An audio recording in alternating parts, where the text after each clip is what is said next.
आज हम सीखेंगे राजस्थान का फेमस और अब तो पूरी दुनिया में फेमस गूंदे केरी का मसालेदार अचार। खाने में इतना टेस्टी कि बच्चों से लेकर बड़ों तक को पसंद आता है। यह गूंदे अप्रैल से लेकर मई तक मिलते हैं। यह अचार पूरे साल खराब नहीं होता है। मैं आपको अब पिछले साल का अचार भी बताती हूँ गूंदे का। ये देखिए मेरे पिछले साल का गूंदे का अचार है। देखिए कितना अच्छा लग रहा है, बिल्कुल भी ख़राब नहीं हुआ है। खाने में ये उतना ही टेस्टी है। मैं इसका भी लिंक डाल दूंगी, तो आप इस तरह से भी बना सकते हैं। मैं ऐसे स्टील की कटोरी में निकाल कर फ्रीज में रख देती हूँ। फिर जिसको भी चाहिए वो इसमें आसानी से ले लेता है। जिस बरनी में पूरे साल का अचार रखा हो उसे बार बार अगर खोल के निकालें तो ख़राब होने का डर रहता है, इसलिए ऐसे निकाल के रख देती हूँ। तो आज हम सीखेंगे नए तरीके का गूंदे का अचार। ये 1 पाव गूंदा मैंने लिया है, जिसे मैंने बहुत अच्छे से धो लिया है। तो एक बर्तन में मैंने पानी रखा है अच्छे से इन गूंदों को उबालने के लिए। अब डाल देंगे इसमें थोड़ी सी हल्दी। अब इस पानी को उबलने देंगे। देखिए पानी में उबाल आ गया है और अब मैं डाल दूँगी इन गूंदों को धीरे धीरे करके।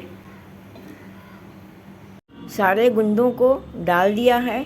अब इस पानी को उबलने देंगे और 5 मिनट तक इसे पकाएंगे और फिर चेक करेंगे। बीच बीच में 1-2 बार इसे चम्मच से हिला देंगे।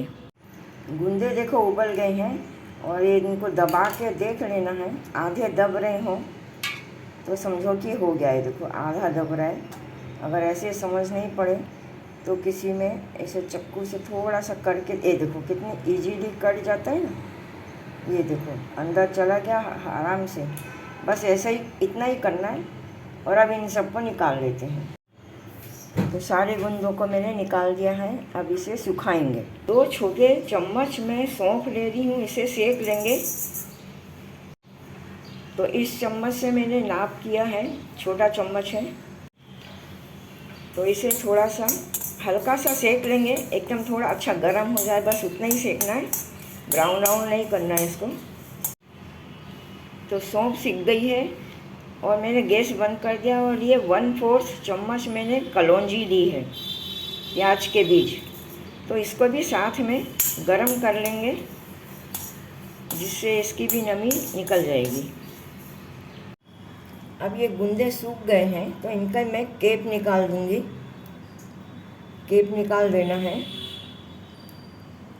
इस तरह से और फिर थोड़ा सा सुखा लेंगे।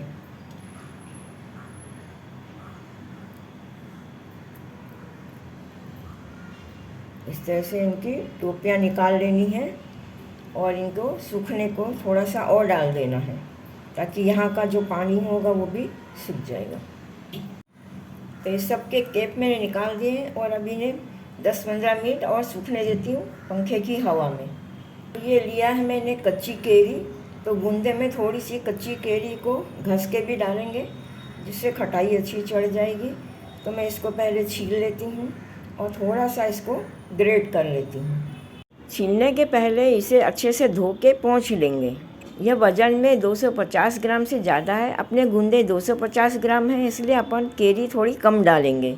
तो मैं आपको बताऊंगी कितना डालना है, क्योंकि ज़्यादा केरी डालेंगे तो खट्टे हो जाते हैं गूंदे, तो फिर अच्छे नहीं लगते हैं। तो ये केरी को मैंने कद्दूकस कर लिया है और अब मैं बताती हूँ कि मैंने कितनी केरी बचाई है। मैंने ये इतना आम बचाया है, तो थोड़ा ही डालना है, बहुत खट्टा अच्छा नहीं लगेगा।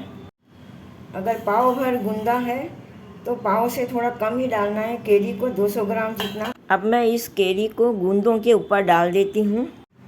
अब डाल देंगे थोड़े मसाले। तो मैंने सौंफ और कलौंजी को गरम किया था, पीसा नहीं है मैंने, ऐसे ही डाल रही हूँ मैं। ये राई की दाल है, तो ये आखिरी जो राई होती है काली, उसको मैंने हल्का सा गरम करके पीस लिया था। तो ये 2 छोटे चम्मच ही है, इस तरह का छोटा चम्मच है, ये डाल रही हूँ। लाल मिर्च का पाउडर डाल रही हूँ, 2 छोटा चम्मच ये भी। तो ये कश्मीरी लाल मिर्च है, कम तीखी होती है इसलिए डाल रही हूँ। तो आप अपने टेस्ट के अनुसार से डाल सकते हैं। तो आधा छोटा चम्मच हल्दी पाउडर डाल देंगे। पहले भी हल्दी पानी में थी इसलिए कम ही डालेंगे। तो ये मेथी दाना है, ये आधा छोटा चम्मच है, इसको भी डाल देंगे। अब डाल देंगे नमक। तो नमक टेस्ट के अनुसार से डालें, पर थोड़ा सा ज़्यादा डालना है। ये 1-2 चम्मच मैं छोटा डाल रही हूँ। और नमक जो लेंगे वो नए डब्बे से लेना है, अपने रोज़ दिन के डब्बे से नहीं लेना। अगर अन्न का ज़रा भी तो कण आ गया तो अचार ख़राब हो जाता है। सभी मसाले इसमें डल गए हैं। अब इसे मिक्स कर लेंगे।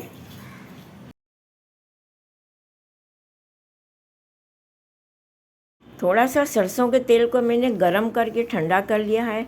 अब इसे भी डाल देंगे। अब फिर से इसको अच्छे से मिक्स कर लेंगे तेल को। तो नमक मिर्ची आप अपने टेस्ट के अनुसार से डालें, ज़्यादा मिर्ची खाते तो ज़्यादा डालें।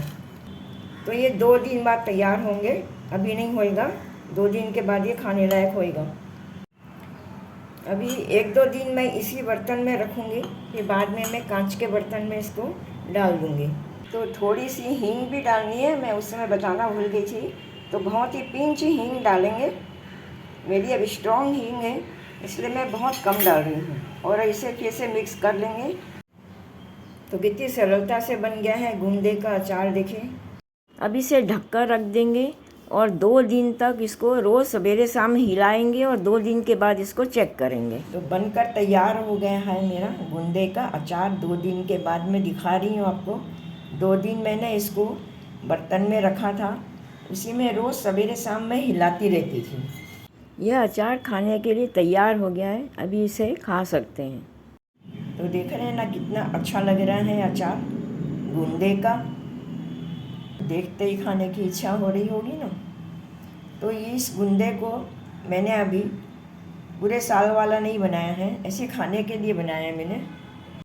और अगर आपको पूरे साल के लिए बनाना है तो आप इसमें बहुत तेल आपको ज़्यादा डालना पड़ेगा।